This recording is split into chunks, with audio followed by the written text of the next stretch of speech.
And welcome back to the channel where we talk about only good comics. I'm Brant, and this is Friday First. This is that series where we talk about those brand new number one issues, new character debuts, new story arcs, and the like.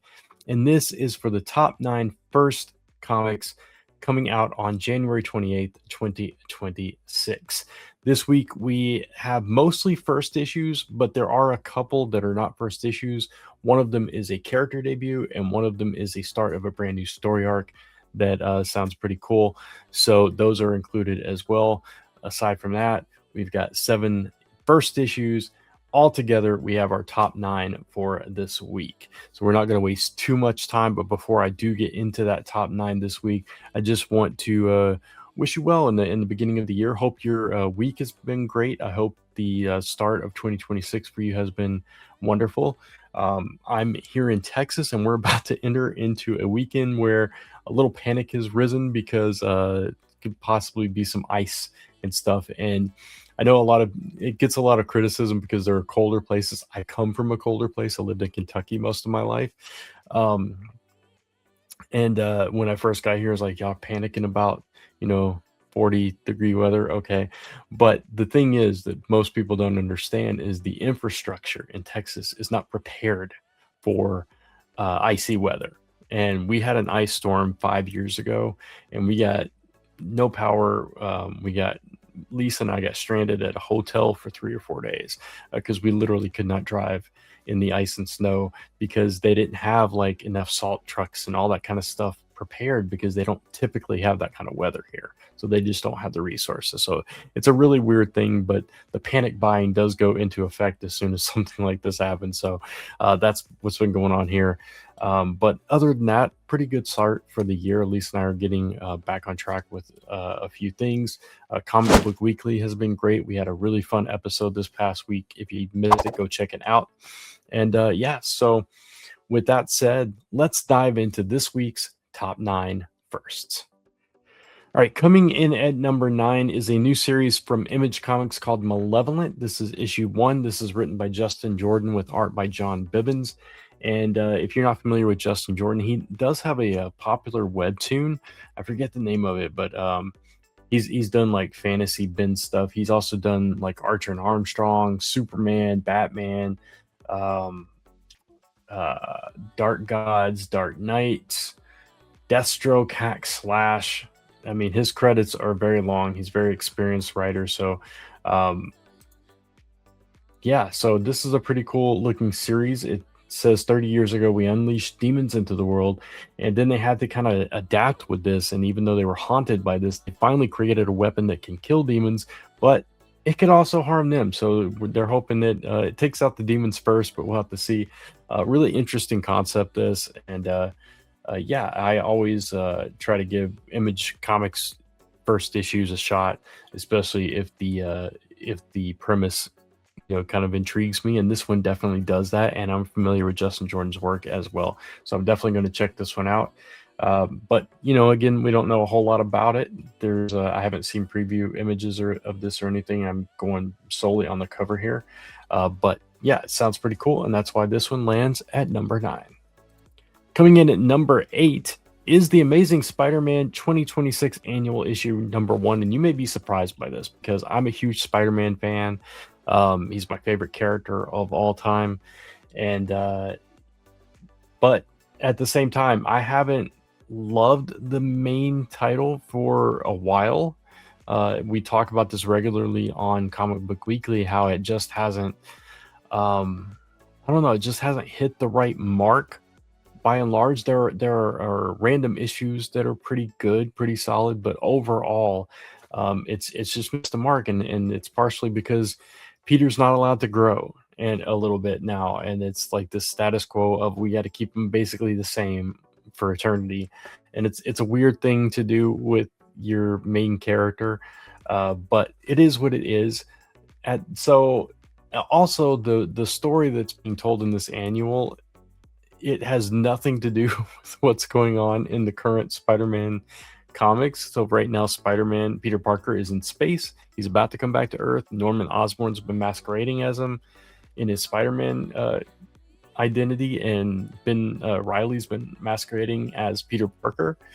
But now this story is about Spider-Man helping that new speedster Rapid, and just kind of taking him through the town and helping him train when Screwball comes into effect. So you've got these new characters that had come into play over the past few years that they're going to be playing with. This one is written by Joe Kelly, who is writing Spider-Man right now, with art by or actually also written by Saladin Ahmed, and then with art by Miguel Mercado and Federico Vicente.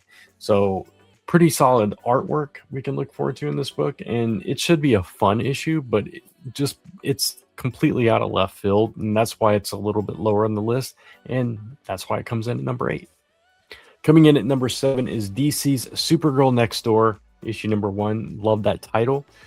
This one is an 80-page book for $9.99. It's one of those anthologies. There's a bunch of stories in here, but you've got a lot of cool creators here, and it is just kind of a celebration of Supergirl, just kind of living her best life. And it also features a bunch of other characters told in these various stories. So I'm going to kind of go through this a little bit, but I'm going to read a little bit of the description here. It says, "There's something about Kara, or Carla, however you prefer to pronounce it. I like Kara, but that's me. She's effortlessly cool, adored by all, and looks great in a cape. She's truly all that. She could have 50 first dates lined up in a minute, but love actually wasn't on her radar." So I love the description is peppered with all these rom-com movie titles and phrases and stuff like that. That's really cool, like 50 First Dates and Love Actually and all that stuff, all that. So that's pretty fun. And it says in this anthology, there's a host of love-struck heroes and villains embarking on quests for love and all that stuff. Of course, Valentine's Day is upon us, so that's kind of why they're doing this. But just going over some of these stories here, we've got the first story is A Dream of Different Stars, written by CRC Payne with art by Paulina Ganashu. We've got Running on Love, which is written by Dorado Quick with art by Laura Braga, and that features Jake Eric. The first story that I mentioned, A Dream of Different Stars, features Supergirl. The third story is Harlivy Rehabilitated. You can kind of guess that's a Harley Quinn and Poison Ivy story. This is written by Nicole Maines with art by Sweeney Boo. So that's going to be a fun one, an interesting one.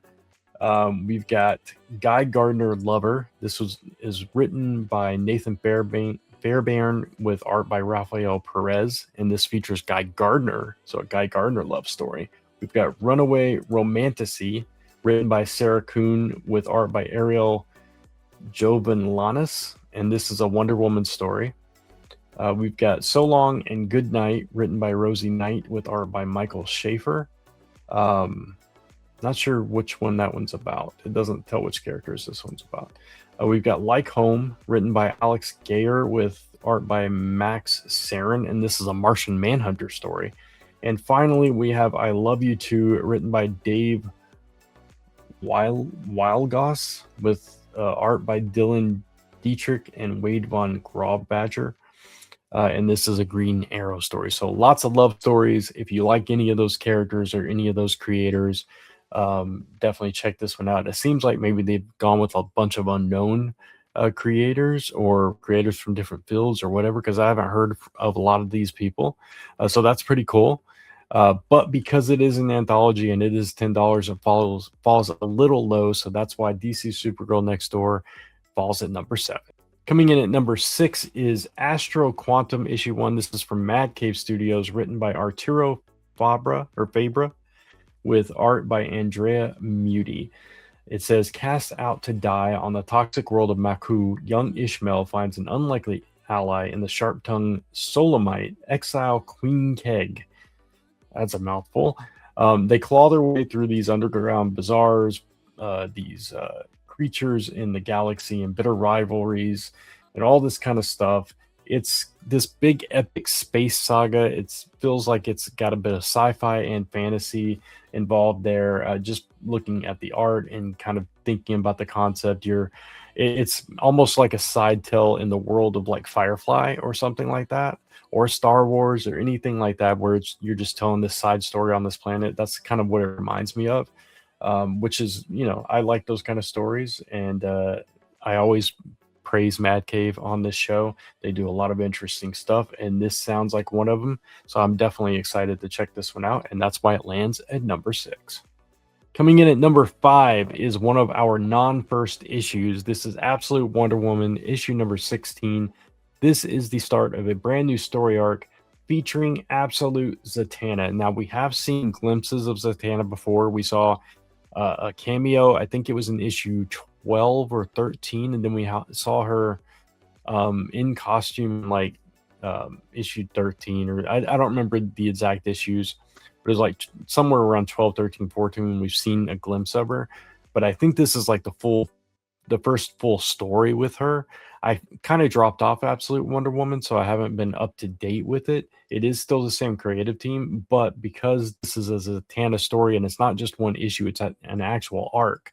I'm actually really curious about this one, and I'm probably going to check this particular arc out. So it says, after her exploits in the Area 41 maze, Diana has resolved to not let her personal mission overwhelm the one she was sent to the surface world to fulfill. But a new threat has emerged in Gateway City, and it turns out the best thing to send to kill Wonder Woman is another witch, which brings us Zatanna. So it's going to be a very interesting take on Zatanna here, and I'm excited for that because I'm a big Zatanna fan. So we're going to check that out, and that's why Absolute Wonder Woman issue number 16 lands at number 5. Coming in at number 4 is Bug Wars, the Spider Witch Special, issue number 1. This is from Image Comics, written by Jason Aaron, with art by Mahmoud Asrar and Baltimore Rivas. So I was a big fan of the Bug Wars miniseries, and also it says at the end of this description, if you'll note, the last paragraph says, "Be prepared for the return of Bug Wars series later in 2026." So we are getting volume 2 this year. Really excited about that. Because it did kind of end with a lot of questions and so much more to explore in this world. So I'm really glad that Jason Aaron is continuing this story forward. So in this special, which is a 56-page book for $5.99, we are exploring things from the perspective of the Spider Witch. So we're going back into the insectoid world and this war that has been raging, and kind of seeing everything from a completely different perspective. So I'm excited for that. I'm curious to see how that plays out differently, and to explore more of this world. And that's why Bug Wars, the Spider Witch special, comes in at number 4.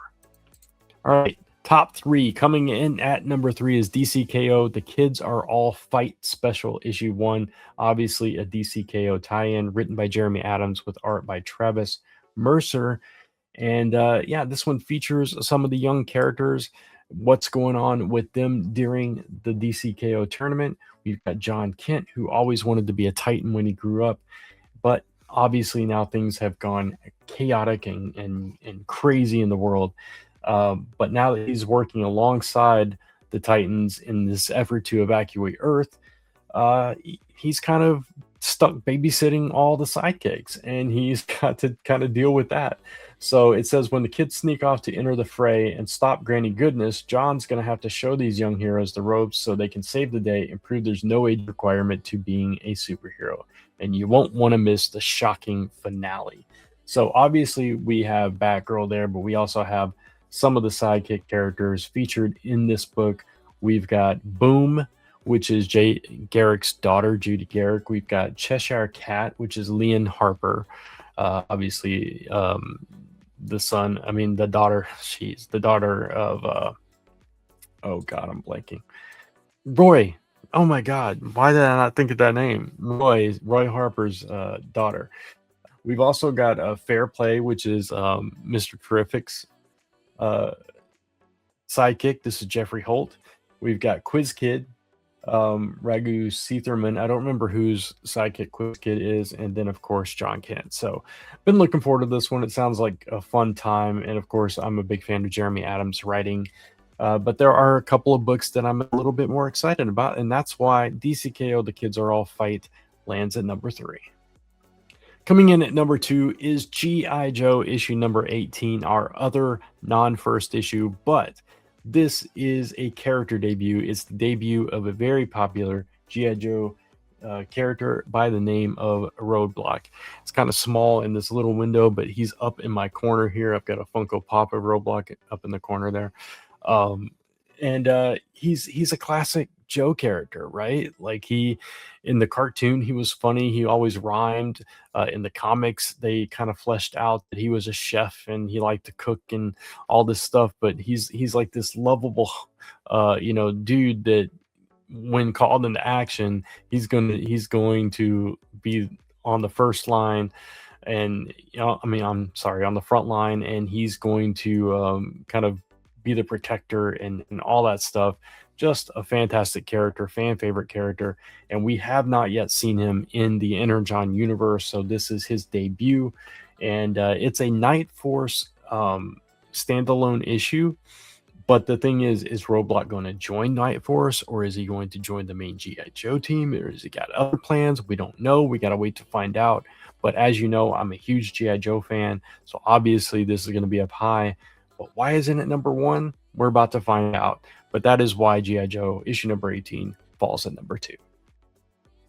And coming in at number 1 is Iron Man issue number 1. This is written by Joshua Williamson with art by Carmen Carnero, and this is a brand new direction for Iron Man. And why it's at number 1 over GI Joe for me is because of that writer Joshua Williamson, who has been killing it at DC. I've been following his career. Birthright, he did some stuff for various other publishers as well that I really enjoyed. Everything he's done at DC has been phenomenal. He's one of the people behind the whole DC K.O. stuff. He's been responsible for Superman. So I cannot wait to see what he can do with Marvel characters, what he can do with Iron Man specifically, because the Iron Man title has gone through a lot of changes over the recent years, and nothing's quite stuck long term. So I'm very curious to see what Joshua Williamson's going to bring to the table for this. Going to read a little bit of the description here. The unapologetic Iron Man is a once-in-a-lifetime hero, but the beating heart behind the armor is a once-in-a-century genius. Years ago, we know the story. I'll skip over that. So it says, what happens the next time death comes calling? What weapon will he create?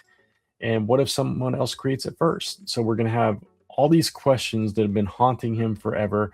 Madame Mask is going to show up in all this, and she's also been wondering about this. And of course, now she's leading AIM, and she's looking to create the next greatest weapon. So we're about to have kind of a classic Iron Man story, kind of where he'll probably want to be preventing more weapons coming out into the world. And Iron Man versus AIM is also classic. So Joshua Williamson bringing a lot of old school tactics to this story. So I'm excited to see how that plays out.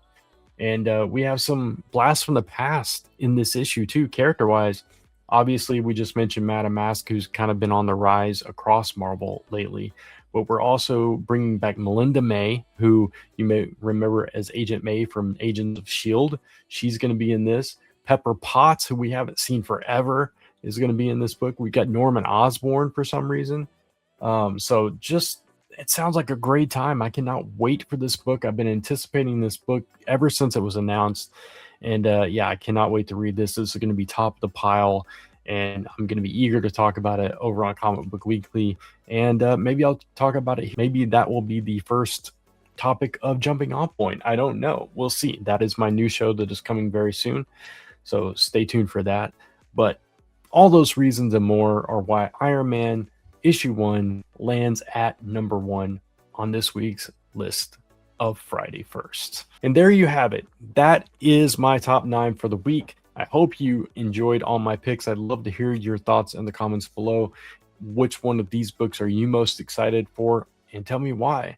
And what are you not excited for? I'd love to hear that too. I know I say I only talk about good comics, but that doesn't mean you have to. So I'd love to hear any comments you have Any theories about where Iron Man is going to head? Are you excited for the debut of Roadblock in the Energon Universe? What DC K.O tie-in are you most looking forward to? All that stuff. Leave me a comment below. And if you like this video, please give it a thumbs up. It really does help the channel. And consider hitting that subscribe and notification bell so you don't miss any of the content on this channel. Of course, you can follow me across social media at OnlyGoodComics or type in onlygoodcomics.com to take you right back to this YouTube channel where we talk about only good comics. Until next time, thanks for watching. Take care. Keep reading those comics, and I'll see you soon.